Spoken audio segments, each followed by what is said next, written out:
I'm not trying to be mean with how I'm about to introduce this interview with Trump and Dave Ramsey, but we've talked a lot about pundits who place themselves on a pedestal. A little much, right? A little bit too much. And they think, I am able to do something different with politics than anyone has ever done. And if I could sit down with Trump, trust me, we could have a thoughtful, substantive policy conversation. And I know how to talk about politics in a way that doesn't get super dishonest or divisive, etc. And you all know I really do believe we should do what we can to unite, but we got to unite around some common facts and fundamental principles. And if those can't be united around, then at least with the people who don't want to abide by those principles, we probably can't unite. But hopefully pull them over to eventually abiding by those principles. But then here, Dave Ramsey, who likes to present himself, he's like a financial guy, as I'm not super political. He got an interview with Trump and was excited about the idea of doing something these other people can't do with Trump, which is get him to talk thoughtfully in a level-headed way about the issues. We'll see how it went. But first, here is Dave Ramsey announcing this interview. Reached out to the Trump organization and reached out to the Harris organization, Vice President Harris, President Donald Trump, and offered the ability to sit down and have a discussion about ideas, because I'm sick and tired of all the mudslinging. I'd like to talk about ideas. And who's doing the most aggressive mudslinging? Who's the mudslinger in chief, Dave? Because I think ideas are worth fighting over and arguing about. And if you want to sit down and talk about ideas and do a long-form interview, the Harris camp has our request. The last word we got was under review. I think they're going to say no. But then here's him in the interview room with a final introduction. Hey guys, Dave Ramsey here with The Ramsey Show. If you don't know what The Ramsey Show is, it's a show about life, about money, about relationships. It's not a show about politics. We specifically, over the years, have tried to remind you over and over again that what happens in your house is more important for your success than what happens in the White House. We also realize that this election is a really important time right now. The people are really looking at what's happening. There's a real divisiveness in the air, a lot of anger in the air. So our team reached out to Vice President Harris's team. And then on to a similar point there. Before getting to this first interview clip, I actually don't know barely anything about Dave Ramsey. My default negativity that you're picking up on is coming a lot from the way this interview was just such a softball interview. And I just don't understand why people would do an interview with someone if they're not prepared to add proper factual information during the interview. If you're just going to sit down, and I say the same thing when it comes to Harris, she just so happens to make less blatantly false statements as Trump. So you really got to be prepared with Trump to explain to your viewers, oh, that thing he said, not true. That thing was gibberish. That thing was incoherent. And it seems some of these, I'm a different type of thinker sort of people, no, I'm not going to do a political interview. We're just going to talk about ideas. That just means they give the mic to Trump for the entire interview and he can say whatever he wants. Well, that's not valuable to anyone. He does that in every other forum on overtly political shows. So what's really valuable about this? And right before I click play on this, please do make sure you've clicked that subscribe button if you haven't already. I've said it before, but it's a crazy way to think about it based on our analytics of how many people watch the show daily who aren't subscribed. If all of you right now who are watching it click subscribe, we'd instantly push over 1 million subscribers. Pretty crazy to think about. Here's clip 1. First full year, we did much more revenue in the United States than we did at 39. In other words, we took in much more money. Which is how you solve the deficit. I mean, Bill Clinton almost balanced the budget with the exact same principle. Right. Yeah, that's true. That's true. He did. And cost cutting. Yeah. We have plenty of cost cutting to do, too, and that's okay. Yeah, that's in fact, I'm going to ask Elon, who's a great guy, but he's a pretty good That was a great interview. Yeah, that was a great interview. Yeah, it was. That was That was some interview. We did pretty big numbers. I hear we did like 900 million people or something. That was a pretty good. This is the look of someone who's realizing, oh no, we're not going to be able to talk about policy substantively and accurately. 900 million people watched one of your interviews, Trump? 900 million? Are you just combining all the impressions on all the clips that were posted? Nearly a billion people watched an interview? Donnie, that doesn't sound right. Pretty big numbers. I hear we did like 900 million people or something. That was a pretty good, but he's a great guy, and he gave me a full endorsement and all of that. But he's got a good sense on that. There's tremendous cost cutting that we can do and affect nothing. We're not going to affect anybody. We're not going to hurt anybody. We have to save Social Security and keep it good and solid. I don't want to be raising ages or anything. I don't want to do.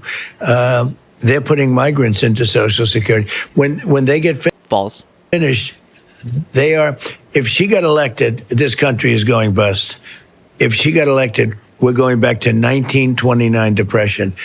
It would be a disaster for Medicare, Social Security. They're allowing millions. And then on to the thing he gets back to within 2 minutes of every single question, always. They're coming from jails. But if Dave Ramsey were interested in doing a more accurate, valuable interview, what would he have done there? Well, first of all, Mr. President, and this is not hard. This is not because I keep up with politics every day and Dave Ramsey doesn't. If you watch any of Trump's speeches, you're going to hear him make the, if Harris wins, we're going to have a Great Depression claim. And so you should be prepared for him to make that claim and to go, what do you say? And Ramsey could even go, playing devil's advocate, what do you say to people that point out accurately that you made that same prediction about a Biden victory and you said there would be a stock market crash like we haven't seen since the Great Depression? And now we've consistently seen one record-breaking day with the stock market after another under Biden-Harris. What do you say to people who point that you've made that same prediction about the economy more broadly, and compared to the rest of the world, we're absolutely dominating post-pandemic? What do you say? What do you say to that? But no, Trump gets to just say it. Viewers who think they're going to Ramsey for interesting, thoughtful financial policy advice end up thinking, wow, Ramsey didn't push back. Are we going to have a Great Depression if Harris wins? Even though we've just seen a strong economic recovery the whole time she's been in office thus far, and Trump already made that prediction about the stock market, but the exact opposite happened. And they won't get that information delivered in a valuable way. And then also, Trump brought up, and the point Ramsey was excited about was, yes, if you cut taxes more, if you do what you did in 2017, then we'll actually see more tax revenue. Because the idea is, and if you take it to its furthest extreme, this could work in some scenarios, if there's an outrageously high tax rate that could suppress economic stimulation and growth, if it's on a too far extreme. So if you cut taxes, you stimulate business, and you allow for a more prosperous economy that ends up producing more tax revenue. But with the numbers we're talking about, because it's finding that correct place somewhere in the middle between zero taxes and 100% tax rate, and that both doesn't disincentivize business, but invests properly back in people. What we saw in Trump's 2017 tax cut bill was not what Trump claimed, and I wish Ramsey would have added that context. You have the Center for American Progress pointing out the tax legislation that President Donald Trump signed in December 2017 significantly reduced federal revenues, with the largest tax cuts going to the richest Americans. Following the enactment of these tax cuts, federal revenues fell dramatically, as the Joint Committee on Taxation and Congressional Budget Office projected would occur at the time the law was passed, and they remain below projections of federal revenues made prior to their enactment. But none of that information was added, and it was just, oh, perfect. You'll cut taxes that'll increase tax revenue, even though you already tried that and it didn't work. And then no follow-up question on, you're saying you would cut spending in such a major way that all of your tax cuts would be balanced out, even though you jacked up the deficit and thus debt last time you were president with tax cuts like this. But there's no follow-up question on what exactly are those spending cuts you're talking about. Because Trump says, and it won't impact anyone. Are you kidding me? That's not how the government works. We're going to cut so much spending. We're going to balance the budget, but no one's going to feel a single thing. And we're going to cut taxes, but still we're not going to have a deficit increase, even though that's what I had last time I was president. Dave Ramsey never asked. You added more to the debt than any president in American history. 2x that of Biden, even if you take out the pandemic era completely. You're now promising to balance the budget again and start paying off debt. Why is that another contradiction? But none of it. None of it. None of it. None of it. Here's the next moment. You think? So I have a little thing that I've been saying lately because I think it's easily achievable. You know, we pay very high energy costs, and especially now, but we're paying very, very high. I believe I'll be able to get energy down to 50%, 50% of what it is right now within a period of less than a year. Wow. That's pretty good. It's going to happen fast, okay? It's going to happen fast. Well, what are you going to do to do that? What causes that? They're going to drill. They're going to frack. They're going to do things that they have tremendous additional. So taking the regs off, taking the regulations off. We have to. They put them back on. They put regulations back on. That areas that have no environmental real meaning, they don't let them drill. They're taking leases away, government leases that you're hearing about. I think we can get energy costs down to half of what they. If we do that, that's pretty dramatic. Everything, all. I think Dave Ramsey's pretending to think that makes sense, but he realizes it doesn't. What would be the economic impact? What would be the impact on the energy sector for the cost of energy to, within a year, which is Trump's promise, drop 50%? And I'm not satisfied, even though Ramsey pretended like he was, with the explanation of how are you going to do that being we're going to let them drill. But they are already drilling at record high amounts. So unless you can explain more than just a vaguely, regulations would be taken off, how that would happen, and by the way, how that wouldn't be an environmental catastrophe, then we can consider this a thoughtful policy interview. The first question from Ramsey was this.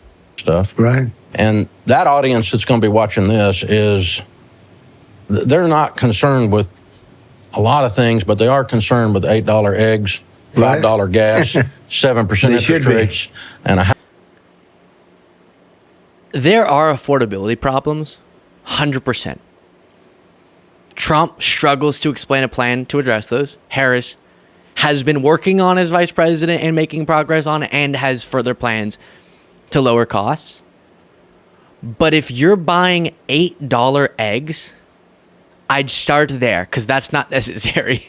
The average cost of eggs in the United States is somewhere below $4. I think we checked in, and I know for a lot of people this won't sound right, but for the average in the United States, it's $3 around there. If you're buying $8 eggs, you're some fancy MFer, okay? That's what I'll say. I feel like that's Ramsey indicating how out of touch he is. But then here's the most riveting part of the interview. 13. All right, that's not great. I'm just learning. I've only been playing 5 years. I'm just learning. Oh really? Yeah. Enjoyed you and Bryson's 50. Wasn't that was great? Fun. That was a great video. That one did well in terms of the ratings. It did. And he can swing a club. And he can swing, and he's a great guy. And he is very long, very straight. And you know what? He's a great putter. Yeah. One of the best putters. He's one of the best putters in the world. That was quite an exciting thing. We got it down to 50. You actually pulled one hole off. I watched it. Yeah, well, all rode on you. You carried one. Even more than one hole, if you want to. But we did well. We did well. You did. It was very fun. So, two older gentlemen talking about golf.